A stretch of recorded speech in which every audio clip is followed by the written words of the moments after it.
You're listening to an event from the U.S. Institute of Peace, part of the USIP podcast network. For more information about our work around the world, visit usip.org and check us out on social media.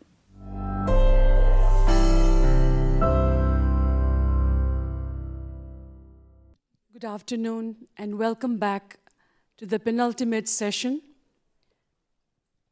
which is based on local reflections. My name is Binalakshmi Nepram, and I'm the Senior Advisor on Indigenous issues here at the United States Institute of Peace.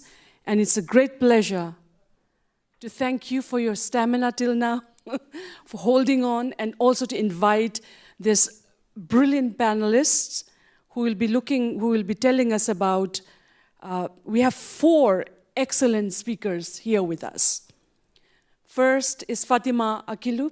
She's Ph.D. and Executive Director of the NEEM Foundation, and she comes from Nigeria. Next, we have on my left, Cholpon, who is Orozobekova, Director of the Bulan Institute of Peace Innovations, and she comes from Central Asia, and a person of immense experience.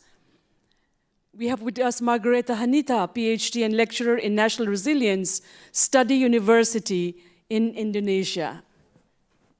And finally, we have our colleagues, Ms. Sarhang Harmasaeed, the Director of the Middle East Program of the United States Institute of Peace. The purpose of this session is for peace expert practitioners from around the world to offer their reflections on how this RISE guide have helped navigate and align to their work experience in rehabilitation and reintegration of people affiliated with violent extremist groups. So without further ado, and with the limited time now, because we are running a little late, we request each of the speakers to speak for 5 minutes each from their experience from each of their countries, and then we will open it up for discussion. So first, I call upon Ms. Cholpon to share how her work. She was a former journalist and also an analyst from Kyrgyzstan, and she had published her recent book, Foreign Fighters and International Peace. So in her work, how has the issue of violent extremism has been tackled, and how this particular book, this guidebook that's been released, is going to help or have helped in this process of creating a more peaceful world. Thank you. Thank you very much. First, I would like to congratulate Chris, Mike, and Lisa for this excellent document. I have read it, and I think it's really an important contribution to the issue. So I'm a director of the Bulan Institute. We are based in Geneva, and since 2019 we have been working to study the experiences of countries, how the repatriates being treated, what kind of rehabilitation and reintegration programs are in place. So our approach is evidence-based, so which means we need to study the existing experiences. And the main work we are doing is we have a network of practitioners, and we facilitate interstate learning through practitioners. So practitioners are here, I mean the multidisciplinary specialists who are working directly with returnees. So I would like to give a general picture. So far since 2019, in total, we had 36 countries which repatriated their citizens from Iraq and Syria. So up to date, more than 6,500 people were repatriated to their home countries. So specifically last year 2022 has shown some positive dynamic, because many countries started repatriating, and I think especially in Western countries in Europe, the decision of European Court of Human Rights had an positive impact on the decisions of European countries. And for example, France started repatriating dynamically. Australia repatriated this year 17 citizens, Germany and Kyrgyzstan and Netherlands, for example, United Kingdom, Spain also. So in general, total number is only about 7,000, which is nearly 10% of the residents of 2 camps. So the main work is ahead. So that's why we need to continue working on the issue. And so I would like to share some reflections, how countries they are rehabilitating and integrating. So we published recently a compendium of good practices, promising practices. So one of the good practices is taking a multi-agency approach, which means a whole-of-government approach, uniting more than 15 state bodies. But this is not enough for the successful rehabilitation and integration. So there should be whole-of-society approach. So whole-of-society approach, we mean here engaging really local, on the ground, elderly people, teachers, old friends, family members, religious leaders. And of course, as the RISE guide says, really local ownership is very important. Of course, the aid from foreign professionals is very important, but they shouldn't take the main seat. Main seat should be given to the local people. This is very important from the RISE guide. And any country which wants to repatriate should follow these instructions. And I would like to highlight mobilizing multidisciplinary specialists as early as possible.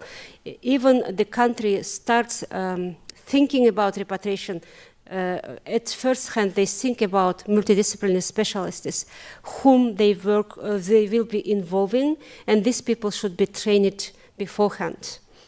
And also, I would like to mention about the RISE guide action about the belonging.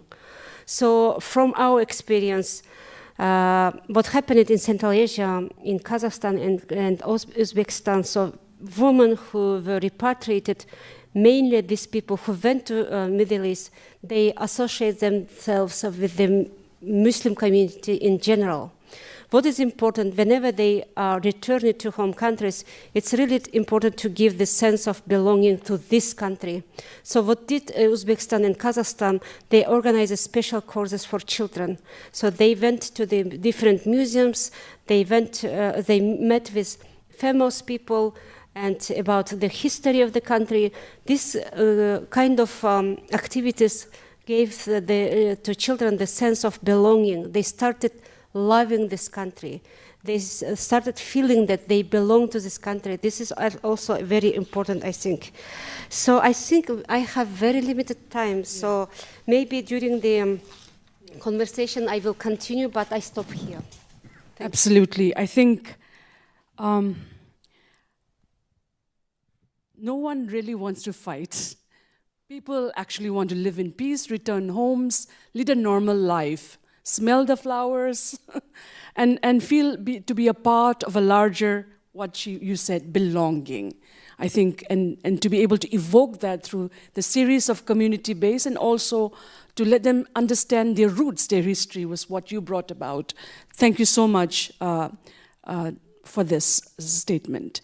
Our next speaker is Margaretha Hanita. She comes from Indonesia, as we mentioned, so the floor is yours. And she has a PowerPoint presentation which she will share in a rapid 5 minutes. Okay, I'll try the best. Hello, everyone. First of all, I would like to thank to USIP for this invitation. It is my honor for being here. And I want to give congratulations to Chris. The RISE Action Guide is very related with our work in Indonesia. Everyone, I want to explain to you about our work with empathy, community-based early warning system, because building resilience to support social integration. I would like to introduce you our foundation. EMPATIKU have a mission to mainstream empathy as life values and practice engaging community members, women, youth, children, policymakers, and other stakeholders. And I also want to introduce you my university. I'm a lecturer at the National Resilience Study, one of postgraduate program at School of Strategic and Global Study. our community-based early warning system goals, what I work with empathy, is to build community resilience to violent extremism, so that communities be able to do early detection and early treatment of early cases and social reintegration cases of former ISIS-affiliated deportees, returnees, or former terrorist inmates. We promote 4 pillars for this community resilience. Pillar 1 is awareness raising and also understanding. We have engaged with 1,000 community members, including Majelis Taklim, we said in Indonesia. It is women religious groups, neighborhood groups, women's groups, schools, youth groups, community social activities. At least 50 alternative narrative short video contents have been produced by women and youth. And now, until now, at least 40 early cases are detected and handled by early warning system resilience team. And pillar 2 is a case management system. The most important in here is develop simple data management system. And we also, of course, about social reintegration. The most important is in social reintegration is express disapproval to the act, but does not push the offender out of the community. It allows the person to be reintegrated back into the community. And we also make social reintegration through restorative practice, and it offers participants a chance to listen and be listened to, care and everything. And I did remember Lisa in the opening about wall and bridging. I think we practice this in these pillars.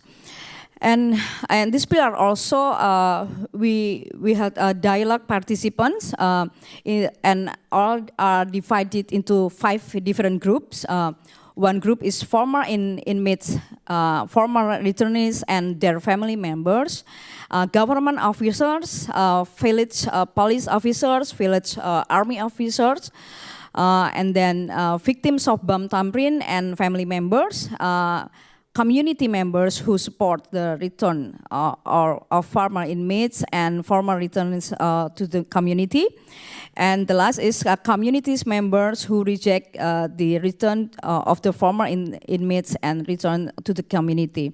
You can see the picture. There is army village officer join the circle group, and their reflective dialogue. The most important in social reintegration is community preparation, participant preparation, and preparing empathetic facilitators. This is the three most important we have to prepare. And for pillar 3, we're building social cohesion activities with the communities.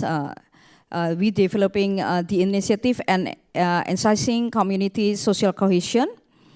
And pillar 4, we make a policy support for early warning system with the government. And we provide all activity with the guiding principles: do no harm, prudential, respect to individual differences, human rights, confidentiality and accountability, social culture sensitivity, equality, gender equality, and fulfillment of the children's rights. You can learn about our building community-based early warning system through this website, and thank you very much for the opportunity. Yes, thank you so much to our excellent panelists for keeping right on time and ensuring. So, yes, yes, thank you. Empathy and the name of our organization, absolutely. When we look at violent extremism, sometimes it reminds us, you know, building nations and communities has to be done actually with a lot of love. Not at gunpoint. With a lot of love. And your organization, EMPATIKU, I don't know what it means in Indonesian, but it sounds like empathy. Yes, empathy. See? So, That's right, yeah, and absolutely, you use words. Early warning is really critical.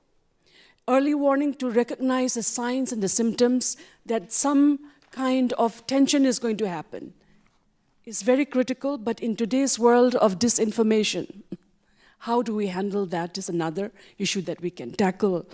And you spoke about the circle dialogue, and I would add the circle of trust, the circle of empathy, which will form the seeds of more resilient societies. Thank you so much for this excellent presentation. Now, to my colleague, Ms. Sarhang Harmasaeed, the director of the Middle East program, if you would like to share about that you and your team have been really instrumental in this guide RISE, and you have traveled to socialize the framework with key government and civil society stakeholders in Iraq. And the training starts next year. So please share with our audience your work and your journey in the making of this RISE. Okay. Thank you. Good afternoon. It's a true pleasure and honor to be part of this panel and this symposium.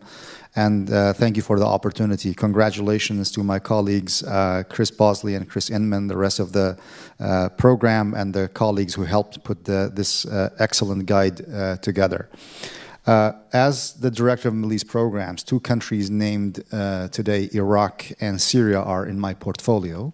And in that geographic setting, you have a complex, big, and relatively unprecedented level of a caseload and conditions related to return, rehabilitation, and reintegration. I'll focus on Iraq for my conversation today because it is there where USIP has been able to apply several of its capabilities to effectively support return and reintegration. And I will focus in that context on the Al-Hol problem set because it is the most complex in the context of Iraq. The conflict in against ISIS displaced about 6 million Iraqis, but Al-Hol is the most visible and probably one of the most acute manifestations of what we are dealing with. In the context of Iraqis returning from Al-Hol camp, a key barrier to return is stigmatization. And stigmatization is where the communities of return see those Iraqis in Al-Hol as a threat because they see them as being members of ISIS, exposed to ISIS ideology. Therefore, if they come back, they see them as danger. The second component of stigmatization is they hold these people responsible. If you are being seen as ISIS, therefore, the large number of killing, the displacement, the destruction, and other damage is blamed on you. So that is holding them responsible. So this stigma has become a key component of communal and institutional barrier to return. And it challenges a lot of people. So to look at the caseload of Iraqis in Al-Hol, at peak, there were about 30,000 Iraqis in Al-Hol. The government of Iraq, with the support of the international community, including USIP, established a process for the returning Iraqis from Al-Hol. So far, just about 7,000 Iraqis have been returned in 12 waves. That's about 1,753 families. Out of those when they return, they go through a rehabilitation process in Iraq in what's called the Jad'a Rehabilitation Center in the south of Mosul, in the province of Nineveh, in the north of the country. How long you stay there depends on the case and depends on some evaluations.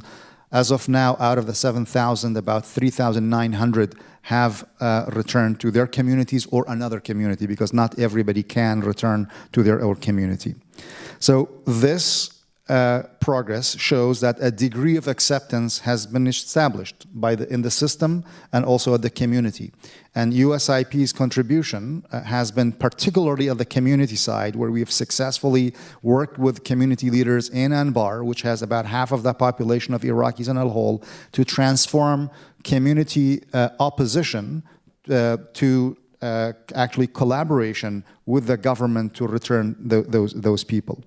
Where the RISE Action Guide comes into play, when it converges with USIP's 20 years of uninterrupted work on the ground, is that some of the elements that RISE is emphasizing at the institutional level, at the societal level, our dialogue process, problem-solving dialogue process we're tackling. But where the RISE is really helping us, it provides a holistic approach through this full spectrum of individuals, society, and the system, the structure. And that is important to understand the scale of the problem, develop a framework to deal with it, and then develop direct programming to deal with it. So far, we have been successful, as you rightfully mentioned, Bina, and I'll conclude there. We have been able to, even before the publication of the RISE Action, to travel to Iraq and deliver the framework to key constituencies in the government of Iraq, at the National Security Advisory, the National Security Service, the Ministry of Migration and Displacement, universities, civil societies, and the media, so to cover the full spectrum. The guide is very thorough, covers a lot of ground, so one training and workshop will not do it. So hopefully next year we plan to do a more detailed training specifically to the team working on rehabilitation at the Jad'a Center. And my last point I want to emphasize here is that if we want to prevent the next iteration of violent extremism, we really, really need to look at successful rehabilitation, successful reintegration as a national security imperative, but also a humanitarian imperative where we need to help these people and see them, a good number of them, as victims. 7,000 children in al-Hol, 7,000 children are under the age of 5. And so that means they were either born in al-Hol or they were really young when they were moved to al-Hol. They did not commit a crime. They are not a danger. They are in danger. So it is really important to scale up the mental health, the psychosocial support work that is being done now, scale it up, deepen it, not just at the rehabilitation center, but also in the communities of return, because we are talking about a large number of people. Thank you. Thank you so much, Mrs. Sarhang Harmasaeed, for your excellent work. Peace work cannot be a project of 6 months or 1 year. United States Institute of Peace, 20 years investment is a testimony that if we continue to do it the right way, we can build peace indeed.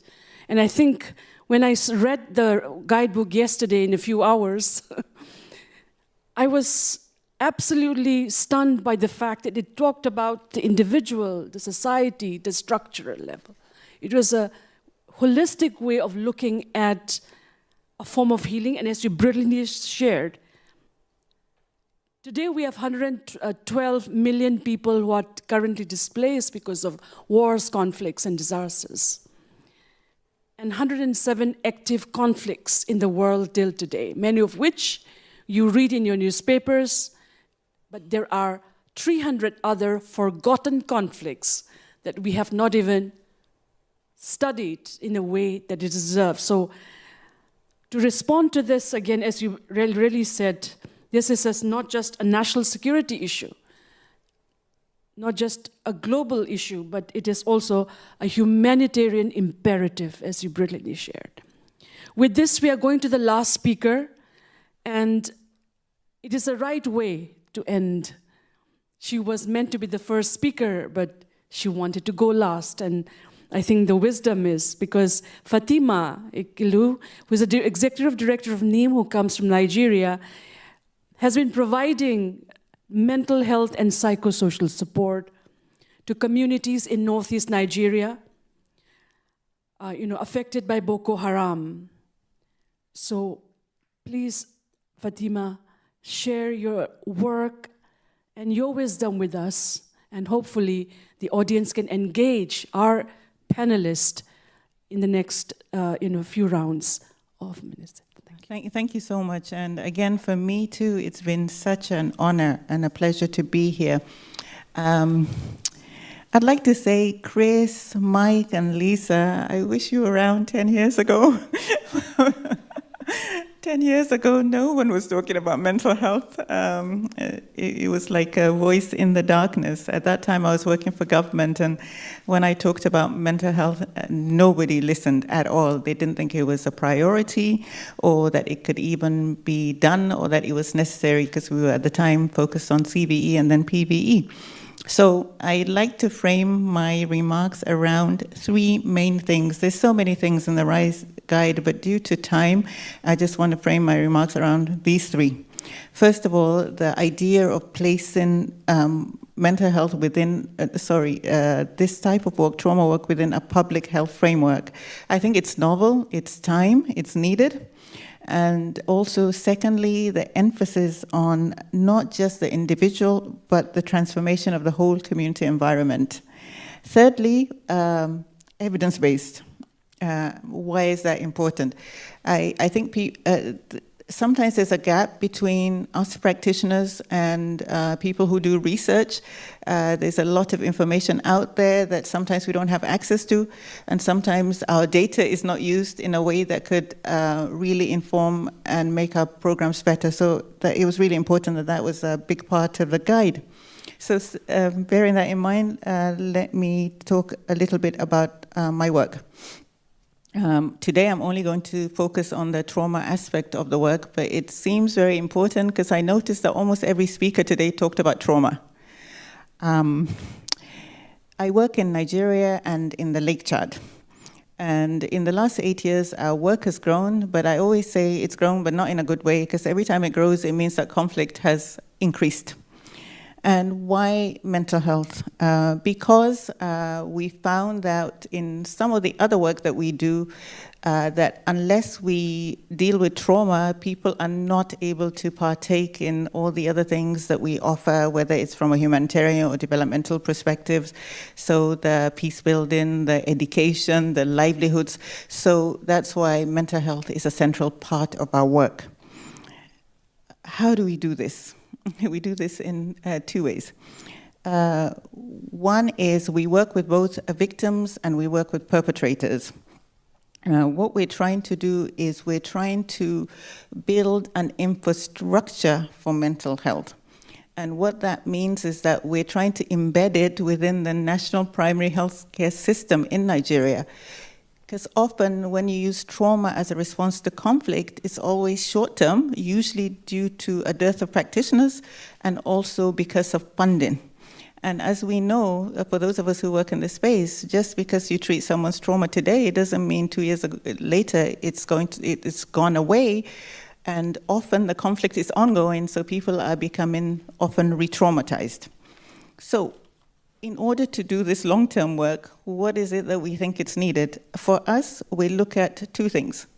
One, we have to build a capacity of practitioners. How do we do that? We live in a country where there is a dearth of mental health practitioners. We have almost 150 psychiatrists with a population of almost 200. And so it's not feasible to rely on the traditionally trained mental health practitioners. But we can rely on lay counselors. So these are people in the communities, but we need to train them to a level that we feel that they are good enough that they will do no harm.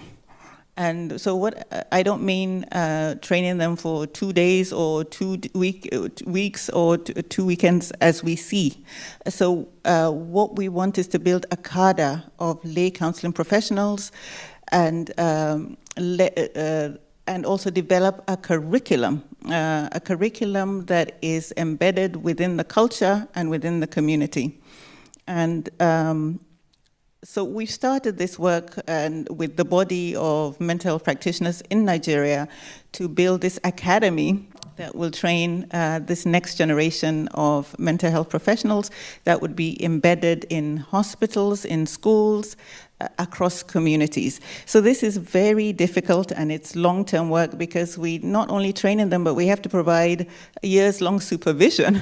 So that means we have to train another cadre of people to provide this supervision. Number two, we want our work to be evidence-based. Very often we find that sometimes we work in the dark and we don't know why things are working or why things are not working. So we collect data on all the work that we do, we analyze this data, and that's what forms our best practice. We adapt up our programs according to the results. So what we do is we collect pre-data before, when we enter a community, and then we collect data post the intervention. Our interventions, I won't go into it today because we don't have time, but are quite detailed in terms of we provide trauma support, we provide expressive therapy, we provide art therapy, and we found that there is a special category of people who are affected by conflict that when we do the normal counseling, they often need more, and these are usually victims of gender-based violence, both men and women. So for that reason, we also have a team that's just dedicated and specializes in responding to gender-based violence in conflict. And I think I'm going to try and round up. But so far, we have trained about 500 lay counselors across the country, and we have provided mental support to about 30,000 people. A lot of that data has been collected and it's been independently analysed by King's College London. So this work has been published in the British Journal of Psychiatry last month. It's an example of evidence-based trauma support in low-income countries that are low cost. So I'd like to end on that note. Thank you. Thank you so much, Fatima, again, for your excellent work and the leadership that you and your organization NEEM have taken, as you said, for 10 years when people didn't speak about that issue. Now, every organization and everyone is concerned about this particular aspect, and you have touched every aspect of it. With this, with the permission of the organizers, because we had such brilliant speakers from Nigeria, Central Asia, Indonesia, Middle East. So please, if you have questions to engage, please raise your hand and identify yourself, and to please ask briefly questions if you have any. Did you meet all of them? Because I know you're a big group. You must be speaking to a few and missed out on a few. It always happens in conferences. So you want to engage them, please let us know. Okay. I think they are tired. Everybody's tired, yeah. But with this then, we would like to then final round of statements from each of our panelists of how this action guide is going to, how they're going to use this, how this in the next few, in the next coming year, how do you plan to take this up in your own work, in your own regions? And I would start from here and...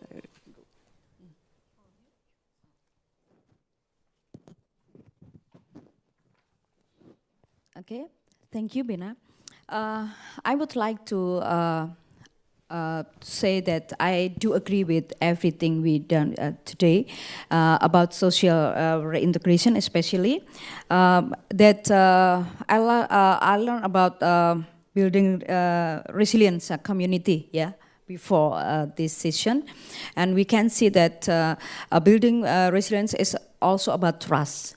Trust each other, and how can the community engage about social cohesion, and this is not an easy thing to do if we deal with violent extremism. So I think that we have to, I learned from Lisa about wall and bridging, yeah, and also we work, that's why EMPATIKU promote the 4 pillars, and the first is early warning about and how we can make early detection, and then early warning and dealing with the community.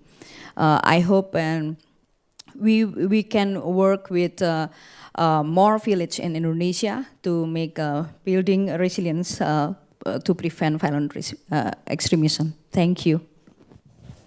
Thank you. So, RISE Action Guide, I think it's very important document, but what should be done further so countries, they can learn from this action guide? I think it's on the paper, but usually governments are very lazy.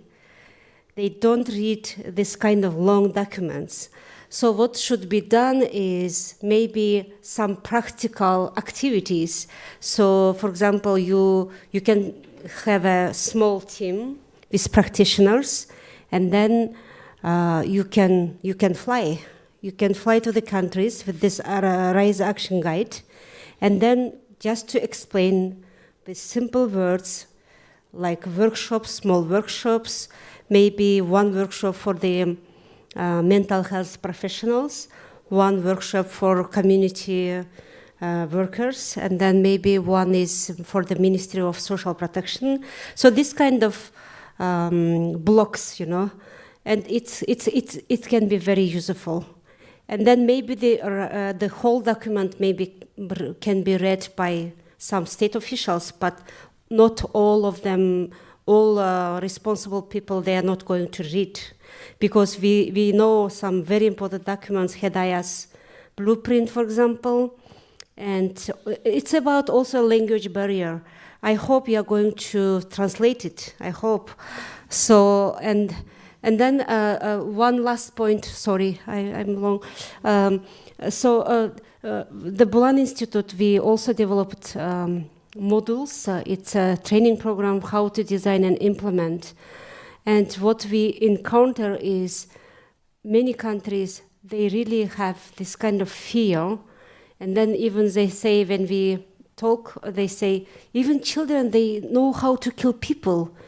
And so they don't have information, they don't have knowledge, but they are very afraid of these people. And then once I asked, I'm not going to name the government, but I asked, at least, have you seen some videos from the Jusan operation of Kazakhstan? They never seen. And I said, please watch. You can see small children, 3 years old, 5 years old. They are not going to kill people. So this kind of really practical approach we need to show these videos, to explain. So I stop here. Thank you very much, and I wish you the success for the further steps. Thank you. Extremely practical steps, translation, modules, videos, and I would add to it graphics. Your views. Thank you. So for me, it's just very simple. I'd like to see the RISE Guide become a bridge between government and practitioners on the ground. We talk about a whole of society approach, but we're still working in silos. So maybe this can be a common unifying factor in terms of how we carry out this work on the ground. So thank you so much. Thank you, Fatima. Sarhang, your words. Yes, thank you. I think as in the context of the Middle East, and specifically in the context of Iraq and Syria, there are a few things that we need to do.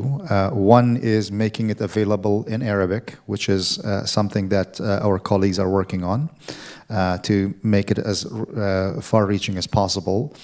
Second, this is an action guide, not an action manual, so customization for the context that we are dealing with to translate it into practical action manuals. I think this is something that we can work with our partners on the ground on this.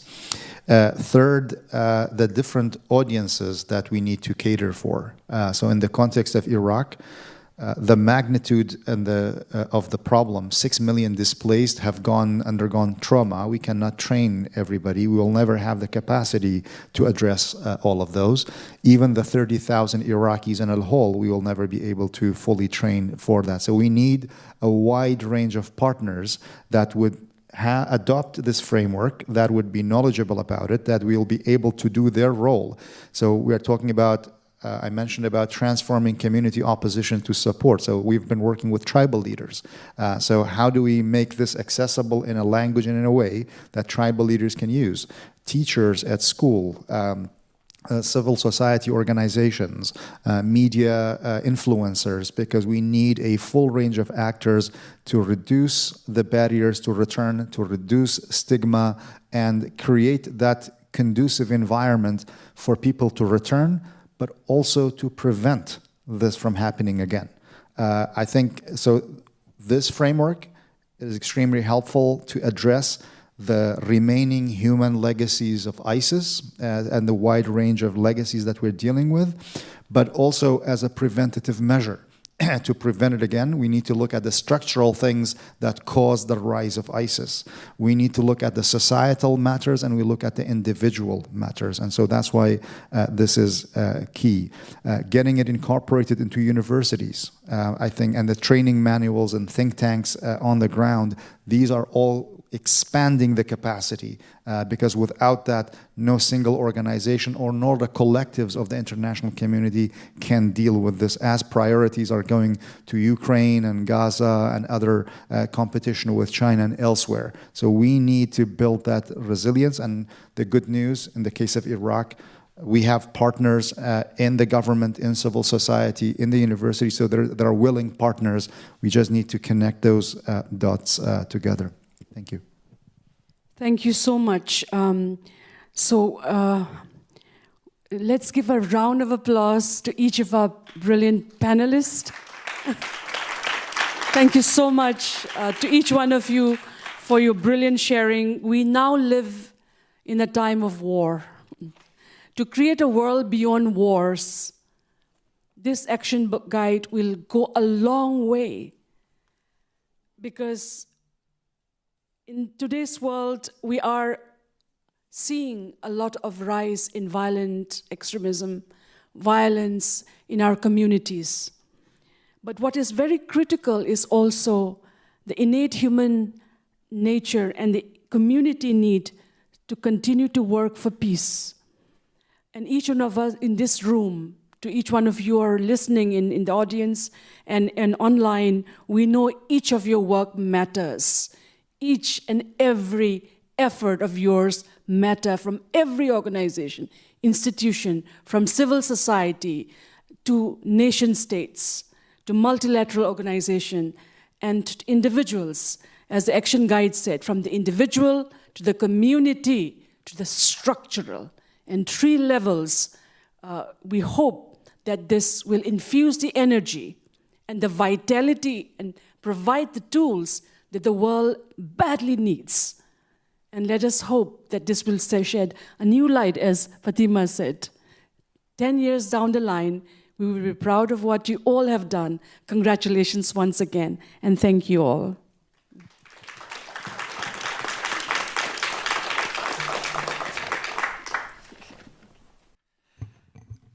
All right, everybody breathe deeply. We made it.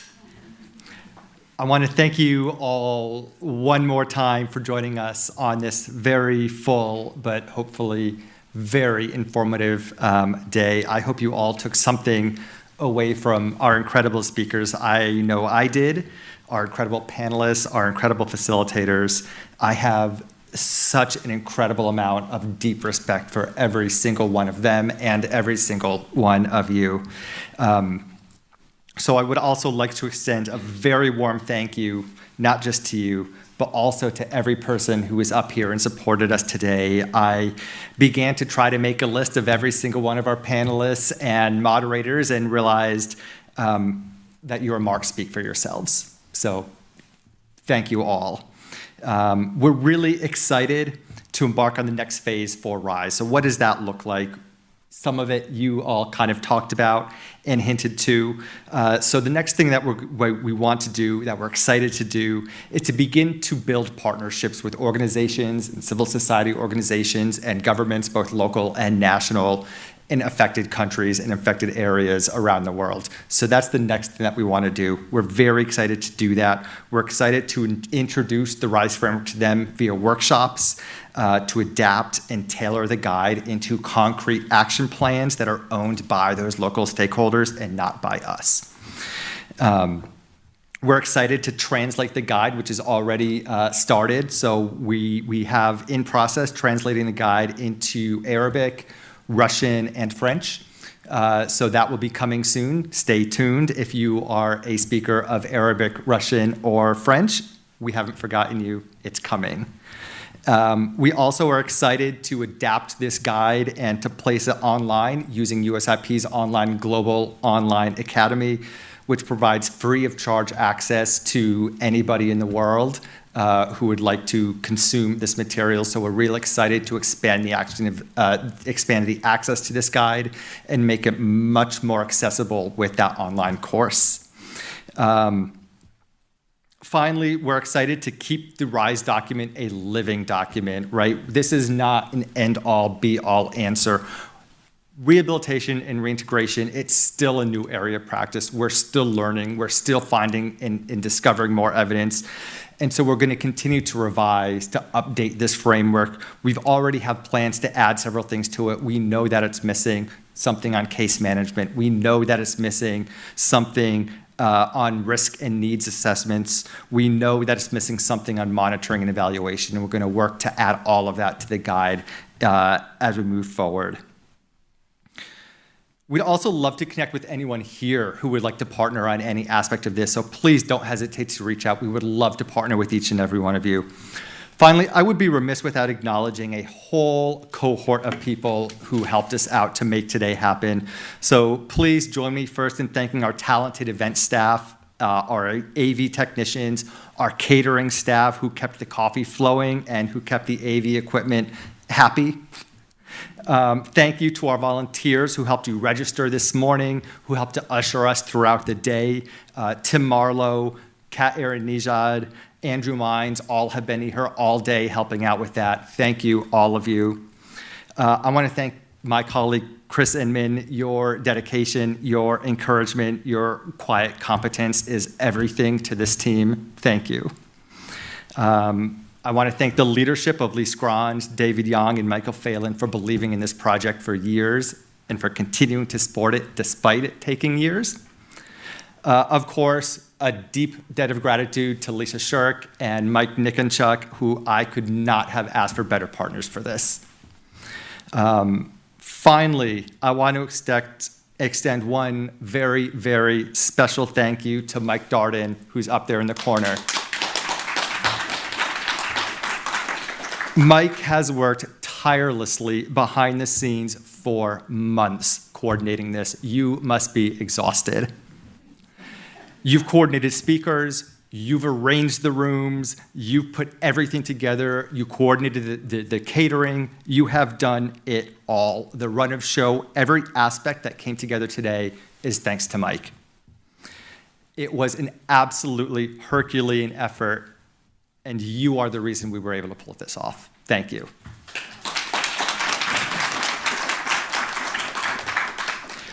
Now I'd like to invite you all to join us, if you have any energy left, at a reception right here in the Leland Auditorium. We'd love to grab a drink with you. We have soft drinks as well as beer and white wine available, where we hope you will also peruse our gallery walk, where we're featuring some of our friends who are doing amazing work in this field, from the Bulan Institute, the Counter-Extremism Project, Strong Cities, the Resolve Network, and the Organization for the Prevention of Violence. We would love to hear about their work and love to get you to talk to them and learn about the great work that they're doing. Thank you all once more, and I wish you all a fantastic weekend. Thank you for listening to this event. If you'd like to listen to more events or explore our other podcasts, visit usip.org/podcasts.